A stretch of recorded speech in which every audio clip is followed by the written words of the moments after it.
How does a love story that began like a fairy tale end in a sterile courtroom?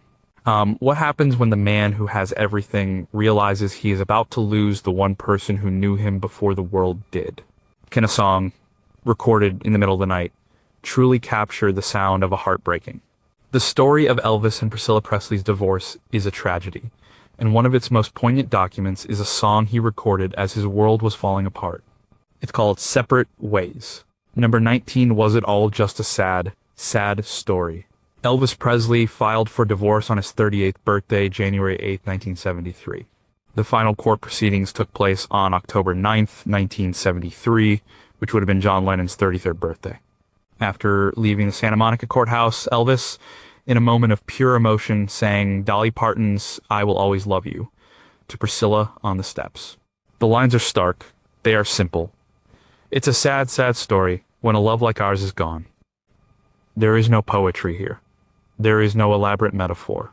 It is a plain statement of fact from a man whose life was anything but plain.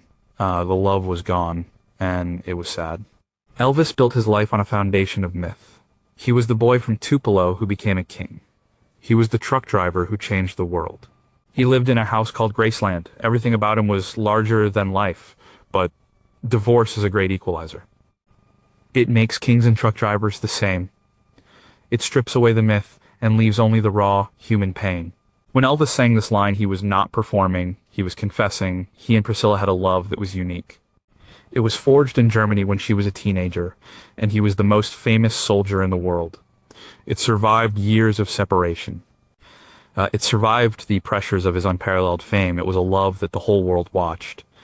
For that kind of love to end, it wasn't just a breakup. It was the end of an era. It was the closing of a storybook that millions of people felt they had a part in. The sadness wasn't just about losing a wife. It was about failure. Elvis was a man who was used to getting what he wanted. He could buy any car, any house. He could fill a stadium with a single announcement, but he could not fix his own marriage. That was a failure that cut deeper than any bad review or disappointing record sale. The line, "A love like ours," is important. He knew it was special. He knew it was not just any romance. It was the central romance of his life. And acknowledging its end, calling it a sad, sad story, was his way of writing the epitaph for the most important chapter of his personal life. It was a public admission of a deeply private sorrow. He was telling the world, and himself, that the fairy tale was over. All that was left was the sadness. Number 18, Why Can't You Lie About the Hurt? The song Separate Ways was recorded during a late-night session at RCA's Studio C in Hollywood on March 27th, 1972. Elvis was so emotionally distraught that it reportedly took him nearly a dozen takes to get a vocal he was satisfied with. His best friend and bodyguard, Red West, who co-wrote the song, was in the studio watching the man he grew up with bleed his pain onto the recording tape.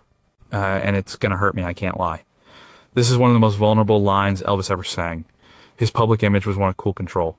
The sneer, the swagger, the confidence. He was the atomic-powered singer, the man who could make thousands of women scream with a twitch of his lip. He was not supposed to be the man who admitted so plainly that he was hurting. The phrase, "I can't lie," is a crack in the facade. It's a moment where the persona of Elvis Presley steps aside and the man, Elvis Aaron Presley, speaks. The pain was real, and it was deep.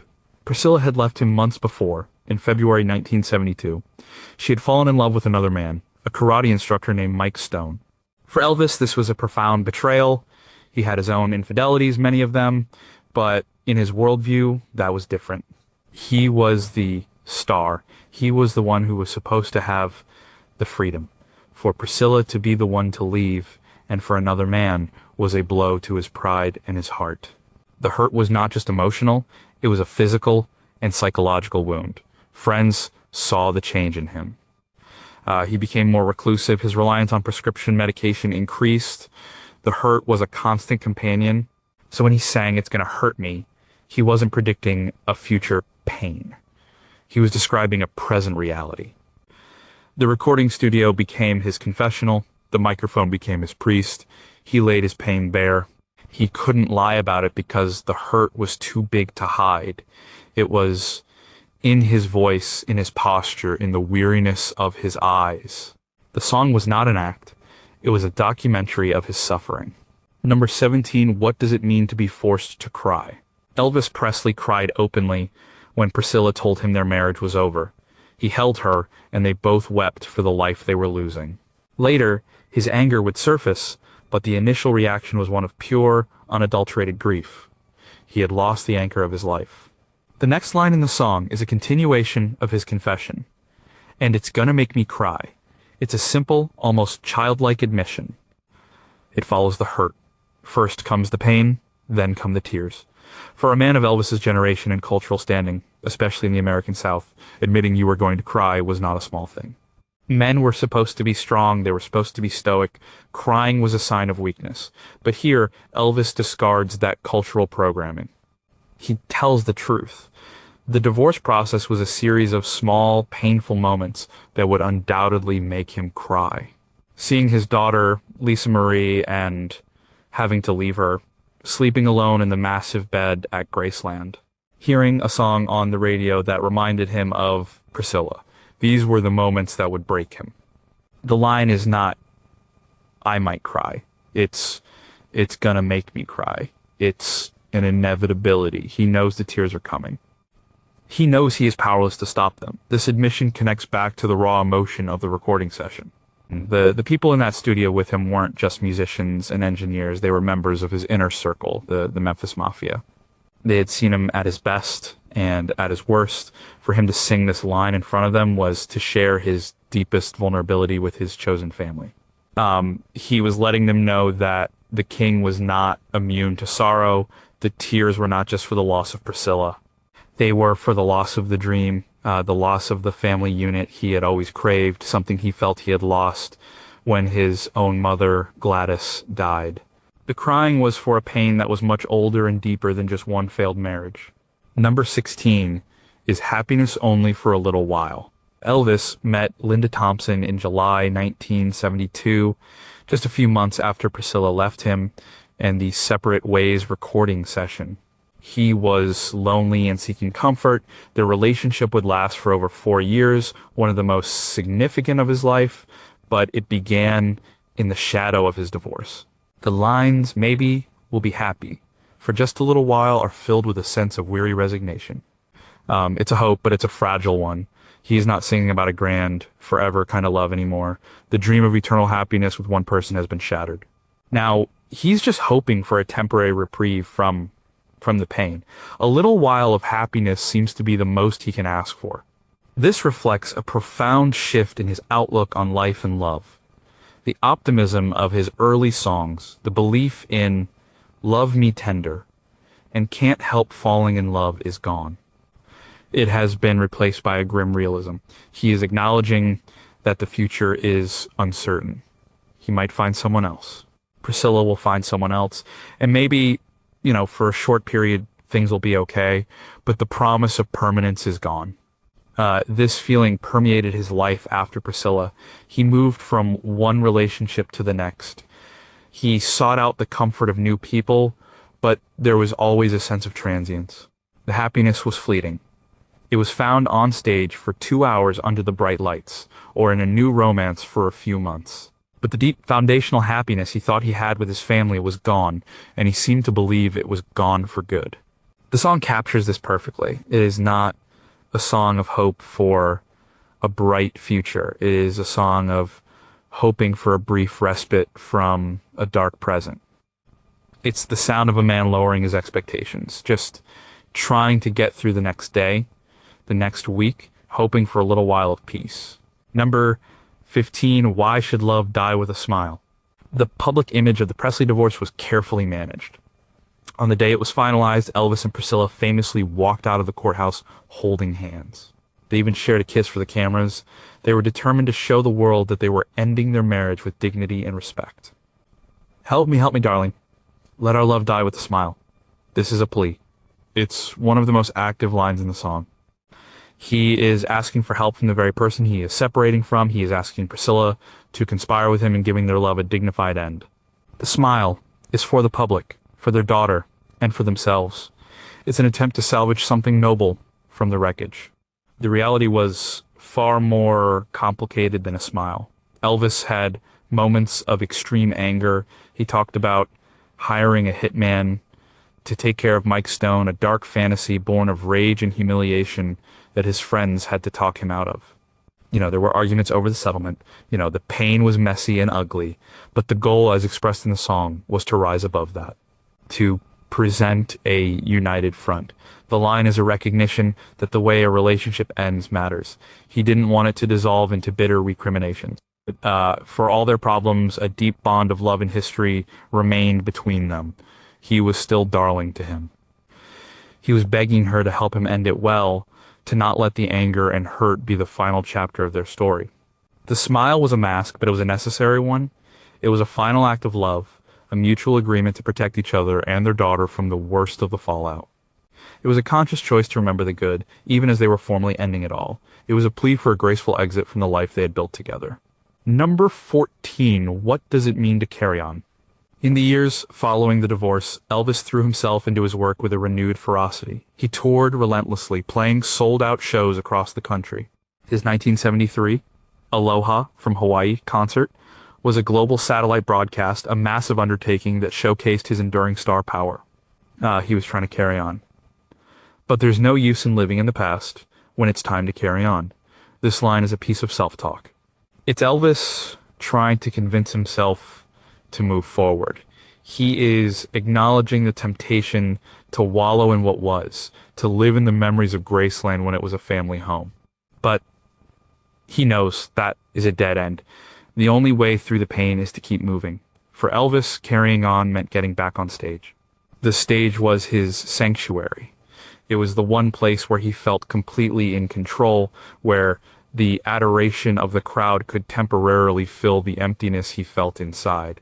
The grueling tour schedule was a way to outrun his demons. If he was busy, if he was performing, he didn't have to think about his failed marriage or his loneliness. But there was a contradiction at the heart of this. While the song preaches about not living in the past, so much of Elvis's life and career was about nostalgia. His audience came to hear the old hits. He was, in many ways, a living monument to a bygone era of rock and roll.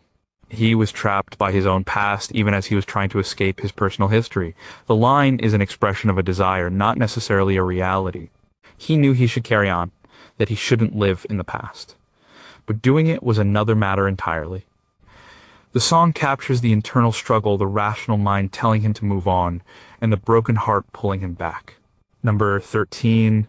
Did the world really need another girl? After Priscilla left, Elvis's life became a revolving door of new women. He dated beauty queens, actresses, and local girls from Memphis. He was rarely alone. His relationship with Linda Thompson was the most serious, but after she left, he moved on to Ginger Alden, the woman who would find him on the day he died. The line, "and I'll find another girl," is delivered with a kind of hollow bravado. On the surface, it sounds confident, almost cavalier. And, of course, Elvis Presley could find another girl. He was the most desired man on the planet. Finding a new girlfriend was the easiest thing in the world for him. But the way he sings it, there's no joy in it. It's not a celebration of future conquests.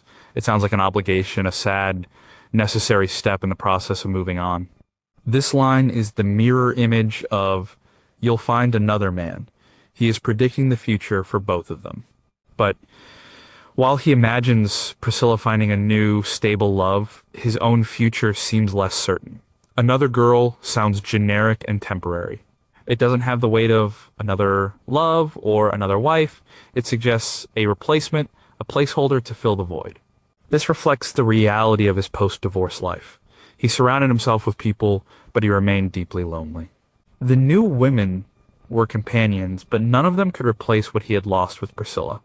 They couldn't share the history, the journey from poverty to unimaginable fame. The song seems to understand this. Finding another girl was a superficial solution to a deep problem. It was a distraction, not a cure. The line is one of the saddest in the song because it highlights the emptiness of his future romances. He knew he could get any girl he wanted, but the song betrays the fact that he also knew that no girl could fix what was broken inside him. Number 12, why did she have to find another man? Priscilla Presley was only 27 years old when she left Elvis. She had spent her entire adult life and most of her teenage years as Mrs. Elvis Presley. Her affair with Mike Stone was her first real step toward building an identity of her own, separate from her famous husband. You'll find another man. This is Elvis looking at the situation from a practical, if painful, point of view. He is acknowledging Priscilla's future. It is a line of release. He is letting her go, not just physically, but emotionally. He is giving her permission to move on, to build a new life with someone else. For a man as possessive and traditional as Elvis, this was a huge concession. The line is tinged with a mix of generosity and pain. On one hand, it's a mature recognition that she deserves to be happy. He still loved her enough to want that for her, but on the other hand, the thought of her with another man was torture for him. Mike Stone was the living embodiment of his failure as a husband. The other man was not an abstract concept. He was a real person who had won Priscilla's affection. Singing this line must have felt like swallowing glass. He was verbalizing his greatest fear and deepest hurt. He was forced to confront the reality that he was being replaced. In the world of Elvis, he was the sun, and everyone else were planets in his orbit. Now, Priscilla was leaving his orbit for another star. The line is a painful abdication of his role as the center of her universe. It's him facing the fact that her life would continue and thrive without him in it. It was a fundamental reordering of his world, and he captured the pain of that realization in these 5 simple words. Number 11, how do you learn to live without someone? For nearly a decade, Elvis and Priscilla's lives were completely intertwined. Even when he was on the road or making movies, she was the constant at home. The Graceland was their shared world. Their identities were merged in the public eye, Elvis and Priscilla. The end of the marriage meant they had to learn how to be individuals again. The line, "but we'll have to learn to live without each other," is the core instruction of the divorce. It is the hard work that comes after the decision to separate is made. It's about the small daily agonies of absence. It's about learning to sleep in an empty bed. It's about learning not to pick up the phone to share a piece of news. It's about learning to make decisions, big and small, on your own. For Elvis, this was a terrifying prospect. He was a man who was never alone. He was constantly surrounded by his entourage, but Priscilla's absence was a different kind of alone. It was a deep, internal loneliness. She was the one person who could cut through the noise and the yes men. She was his link to a more normal reality. Learning to live without her meant learning to live without that anchor. The word learn is crucial. It implies a process. It's not a switch you can flip. It's a difficult, painful education. There will be setbacks, there will be days when the lesson feels impossible. The song doesn't offer any easy answers. It just states the harsh reality of the task ahead. Both of them, in their separate ways, would have to relearn how to navigate the world. They had to untangle their lives, their finances, their friendships. This line is the quiet, unglamorous truth of divorce. It's not just about the big dramatic fights. It's about the long, slow, painful process of learning to be a me after you've been a we for so long. Number 10, what if you still love but cannot understand? The reasons for the Presley divorce were complex. It wasn't a single event. It was a slow erosion. Elvis's constant infidelity, his prescription drug use, his emotional distance, and his controlling nature all played a part. And Priscilla, in turn, grew from a teenager into a woman who wanted more from life than just being the wife of a superstar. She wanted her own life. This is captured in the lines, and it's not that I don't love you, it's just that I don't understand. This is the voice of confusion. It speaks to the heart of so many breakups where the love hasn't completely died, but the ability to live together has. And Elvis still loved Priscilla. In his own way, he would love her for the rest of his life, but he couldn't understand her needs. He couldn't understand why being Mrs. Elvis Presley wasn't enough for her. From his perspective, he had given her everything. A mansion, cars, clothes, financial security. He couldn't grasp her need for personal fulfillment, for an identity outside of his shadow. This failure to understand was the chasm between them. Love alone was not enough to bridge it. The line is a perfect expression of this tragic disconnect. It's an admission of a fundamental incomprehension. When he sings, "I don't understand," he is likely speaking from his own point of view, but he could also be channeling what he perceived as Priscilla's feelings. Perhaps he felt she no longer understood him, his pressures, his way of life. Either way, it points to a breakdown in communication. The two people who should have known each other best had become strangers. They were speaking different languages. The love was still a real emotion, but it had become an abstract feeling detached from the practical reality of their life together. It was a love that could no longer function. The line is a lament for a connection that has been lost, a puzzle that he can no longer solve. Number 9, what is the real price of Suspicious Minds? As Elvis had recorded the song Suspicious Minds in 1969. It was a massive hit, a dramatic song about a relationship being torn apart by mistrust. The lyrics, "We can't go on together," with suspicious minds, became ironically prophetic for his own marriage. By 1972, their relationship was riddled with suspicion. When this line appears in separate ways, it hits with a particular force. It's a direct callback to his own music, but now it's not a fictional drama, it's his real life. The trust between Elvis and Priscilla had been completely broken. He was suspicious of her, especially as she grew more independent and spent more time at her karate lessons with Mike Stone. She, in turn, had lived for years with the knowledge of his constant affairs with his co-stars and other women he met on the road. A marriage cannot survive without trust. Theirs had become a cage of doubt. Every late night, every unexplained absence, every quiet moment could be filled with suspicion. It was an exhausting and toxic way to live. The line is an explanation for why they had to go their separate ways. It wasn't just that the love was fading, it was that the foundation of the relationship had crumbled. They were trapped in a cycle of jealousy and mistrust. To sing this line, using a phrase so closely associated with one of his biggest hits, was a powerful and public admission. He was connecting the dots for his audience. The drama he sang about on stage was the same drama he was living at home. It was a confession that the love story was now a cautionary tale. The suspicion had become a poison, and the only antidote was separation. They couldn't build a happy life on a foundation of doubt. They had to walk away to escape the prison of their own suspicious minds. Number 8. Why is going separate ways the only way? The decision for Elvis and Priscilla to separate was not made lightly. Priscilla described the moment she told him as one of the most difficult of her life. They had a child together, they had a long history, but they had reached a point of no return. The problems were too deep, the hurts too numerous.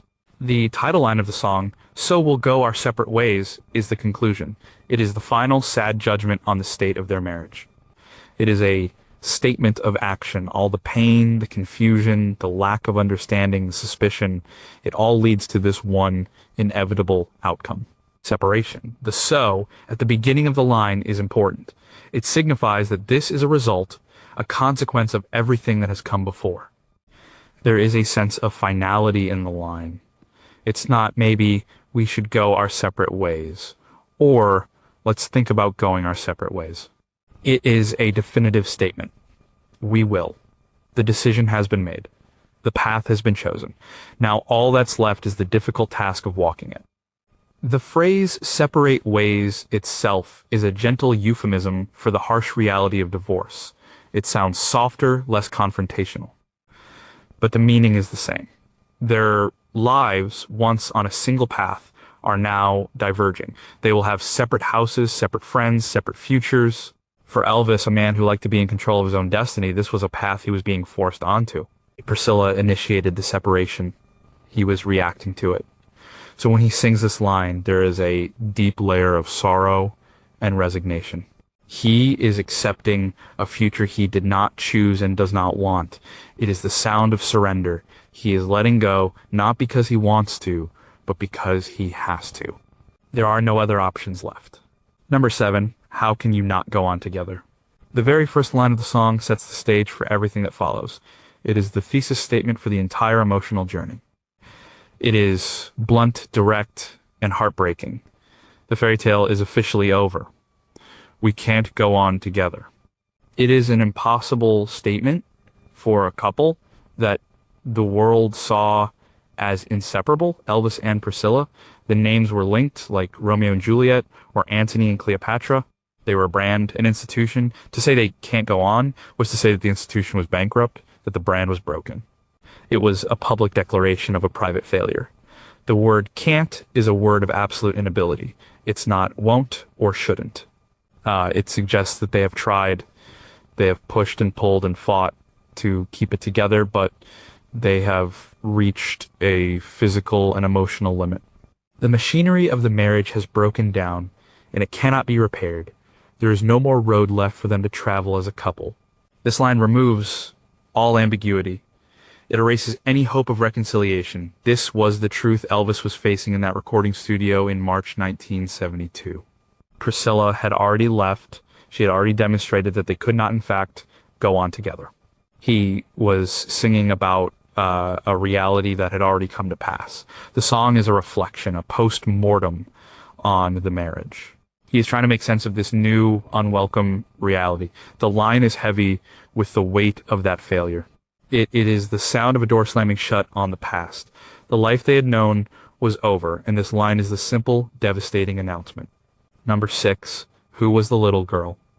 Lisa Marie Presley was born on February 1st, 1968, exactly 9 months after her parents' wedding. She was the absolute center of Elvis's world. He doted on her, spoiled her, and loved her with a fierce, protective passion. Her existence complicated the divorce immensely. The line, "For the sake of the little girl," is the moral center of the song. It provides a noble reason for their painful decision. They are not just separating for themselves, they are doing it for their child. The logic is that it is better for a child to have 2 happy parents living separately than 2 miserable parents living together in a house filled with tension and unhappiness. This line was a reflection of the conversations Elvis and Priscilla were having in real life. They were both determined to make the divorce as painless as possible for Lisa Marie. This was their common ground, the one thing they could agree on without reservation. They promised each other they would never use her as a weapon. They would always present a united front as parents, even if they could no longer be husband and wife. When Elvis sings this, his voice is filled with a unique tenderness. He is no longer just a heartbroken husband, he is a worried father. He is trying to do the right thing in an impossible situation.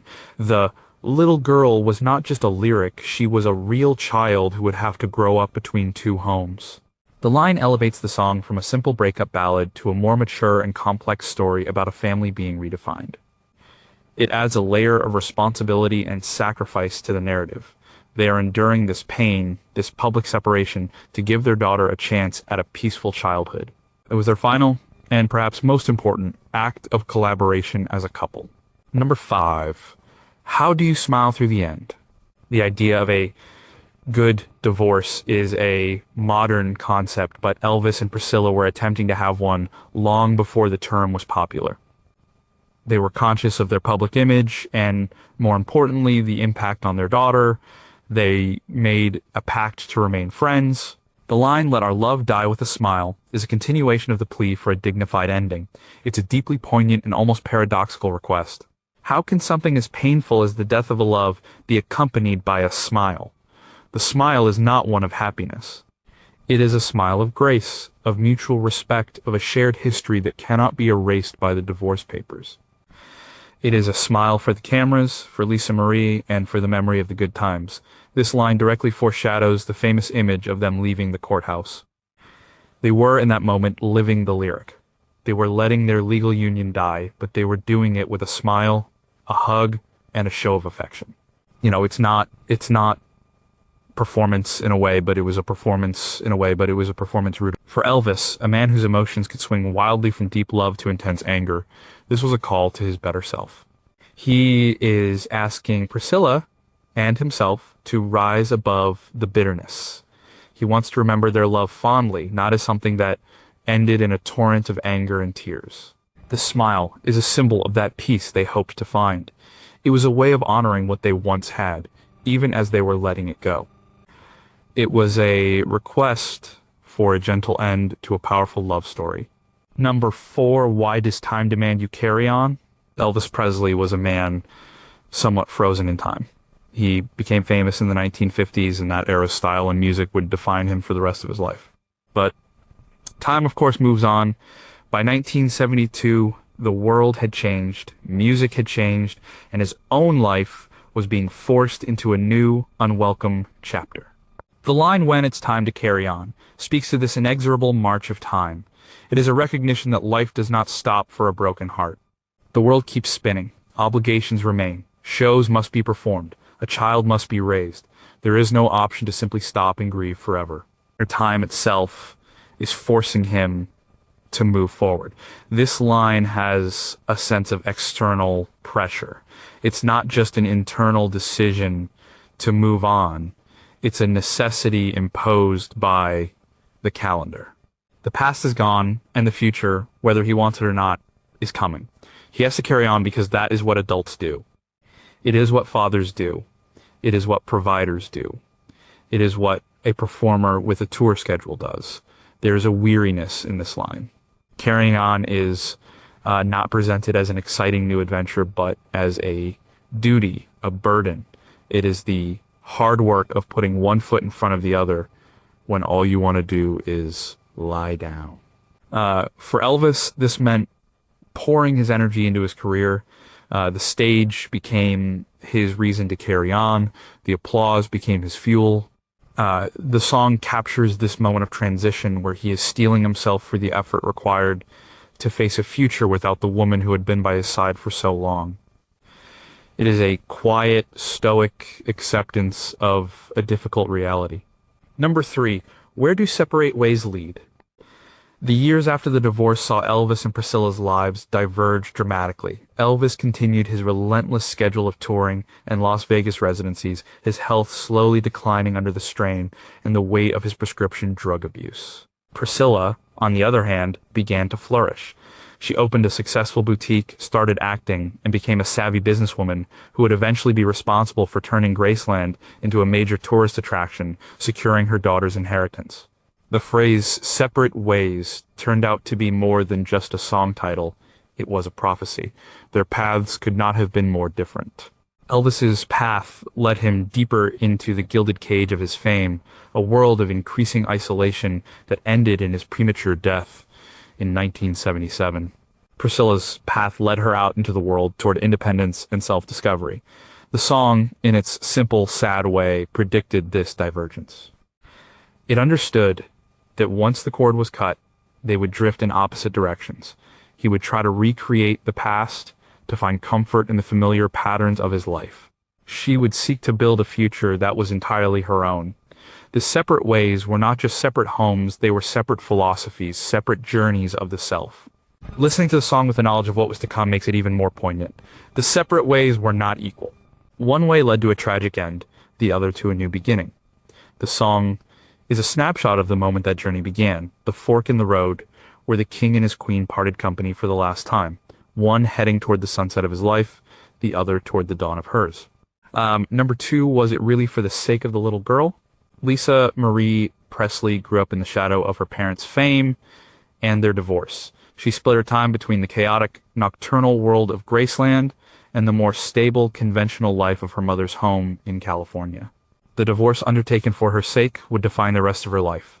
The line "for the sake of the little girl" is the song's most selfless sentiment, but the reality was far more complex. While both parents loved her dearly, their separate lives created a challenging upbringing for Lisa Marie. She witnessed her father's decline in health and his eccentric lifestyle. She had to navigate the complexities of being the only child of one of the most famous men in the world. Did the divorce ultimately serve her best interests? It's an unanswerable question.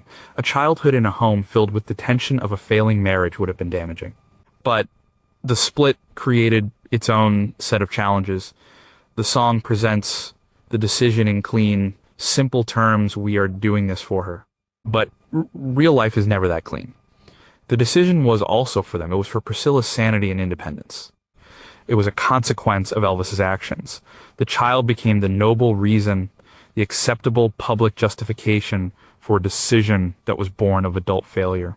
This is not to say their concern for her wasn't genuine. It was. But the line, in retrospect, carries a heavy weight of irony. They hoped to give her a better life by separating, but the separation itself created a new set of burdens for her to carry. It highlights the tragic paradox of divorce. Even when undertaken with the best of intentions for a child, the scars can last a lifetime. The little girl in the song is an idea, a symbol of innocence to be protected. The real Lisa Marie had to live with the consequences of that protection. Number 1, did the love ever really die? And Elvis Presley died on August 16th, 1977. One of the last people he spoke to on the phone was Priscilla. Throughout the years of their separation, they remained incredibly close, talking constantly. She was his confidante, his friend, and in many ways, the great love of his life. He never remarried. The line, "Let our love die with a smile," is perhaps the most misunderstood line in the song. Because the love, in a certain sense, never really died. The romantic marital love was over. They could no longer live together as husband and wife. But a deeper familial love, a bond forged through a shared extraordinary history remained. It transformed, but it did not disappear. Priscilla would later say that she left Elvis, but she never stopped loving him. She had to leave to find herself, to escape the suffocating bubble of his fame. But the connection was never severed. He would call her late at night for advice, to complain, or just to talk. She remained a primary figure in his life, and he in hers until the very end. This makes the song not just an epitaph for a marriage, but a complex portrait of a relationship that was changing, not just ending. The separate ways they walked were never truly separate. They remained entwined, forever linked by their daughter and their past. The song is about the pain of the breakup, the end of the marriage, but the story of Elvis and Priscilla is about a love that was strong enough to survive divorce. The song is a snapshot of the lowest moment, the moment of parting, but it could not predict the enduring, complicated, and loving friendship that would follow. The love didn't die, it just found a new way to live.